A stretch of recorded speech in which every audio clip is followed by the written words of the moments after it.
Hey, what's up, guys? Alright, so it's been a while since I've done any videos of any of the servers I've got running. And what I get going on here is, if you looked at any of the other videos I had two Dells running, 2400 and then another massive Dell.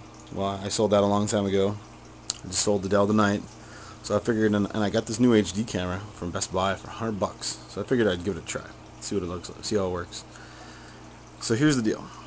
I got a new server that I built. It is right there. That is a Windows home server.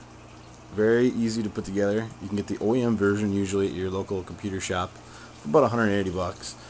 And I've got a few of these hot swap drive bays, and I ripped a few of those and put them in there, and a DVD drive, and it's a 1.6 Cephron, running 3 gigs, dual 1 gig NICs. And over here I have a new computer that's got it for free, and the hard drive went bad on it, so they gave it to me, and I put a new hard drive in, 240 gig for $75. It's a 2.4 Pentium 4, 3 gigs of RAM. It works really nice. What I did here is why I ripped out the Dells is because they used a lot of power, and hopefully these two machines won't use as much power, and I think I've kind of already noticed that. So I have those two hooked up. Now this is just a web server and a file storage for some things. It's not redundant at all. So the only redundancy I have a new drive bay here, and then it's backed up by the Windows home server. So the home server backs up all my computers, backs up everything for, I think, 14 days, and it also shares all my music and pictures and videos to my Xbox 360. AVI files I just store right in there, and they play flawlessly. It's great. And up here I've got a Linksys 1 gig network switch. It's pretty basic, nothing special. And then up here I've got a WRT54G router that I've reflashed with DDWRT, and it's running a QoS for the web, FTP, Xbox Live, everything else. And let's see, up here you can see I have a power over Ethernet adapter, and that's running up along here and then out through there, and that runs out to my deck, which I feed internet to neighbors and my laptop that if I'm on the deck or other places in the garage, who knows. So you can see here I got it up on this rack still, painted black, and let's see if you can see back here, nothing really spectacular, just got some cables running. Cable management for me is not very good. And then I picked up a $50 printer from Best Buy right here, and this thing serves the whole house. Everybody can print to this. It's really easy to do. I recommend it. Just put it in one spot that you really open. It also has a photocopier on the top, and you can also scan. Just push the one button and you're set. And right here is a pull-out tray still with the keyboard and mouse. Just kind of put it away. And I got a monitor that I mounted up on the side here, which is now activated. I have this nice mount I got from Best Buy for like $35. Really easy. And that's about it for that on the side there. And over here, so I got all the wires coming in. And what they do is I went and got some of those little patch panels, and I can just plug those things in for each computer. It's got its own little patch port. Up here is the phone.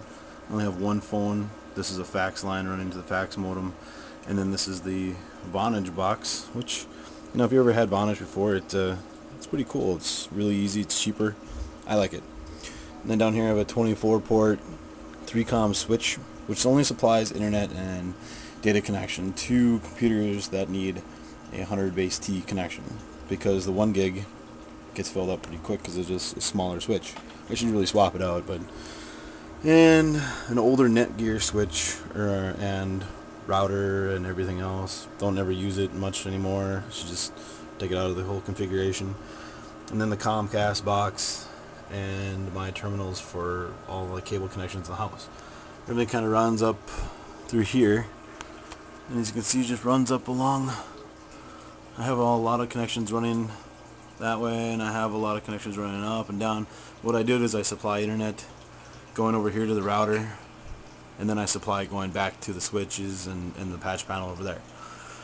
And up here, this is a World Book. It used to be 1 terabyte NAS. It died on me, so I lost a lot of stuff. I got some of it back, but it was a pain. And some old Dell hard drives I need to just throw away or give away or do whatever. And let's see, I have a nice battery backup right here. This is a UPS 2200. It's big, really heavy, 4-car batteries, or motorcycle batteries I guess is what they are, and it died. Those batteries need to be replaced.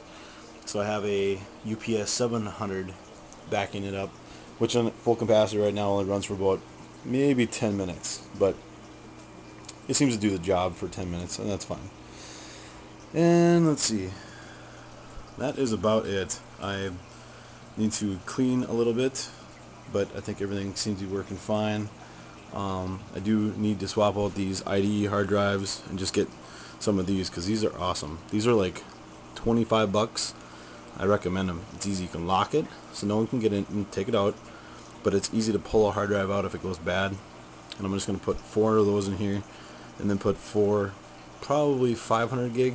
I'm going to put 500 gigs of those, so it'll be 2 terabytes total. And Windows Home Server is drive extender, so it's not soft. It's not a hardwood RAID. It's software RAID, but it duplicates everything across 2 hard drives if you wanted to. It does a lot of stuff. If you look into it, I think it's a good product for a lot of home users, and you can pretty much throw the equipment together with stuff you have just kind of laying around. So that's about it. Anyway, if you have any comments or questions, please leave them. I will suggestions actually. Things a lot of people will say go with Linux because it's free, but I've already been there and it didn't quite do what I needed it to do. So anyway, that is it. Thank you.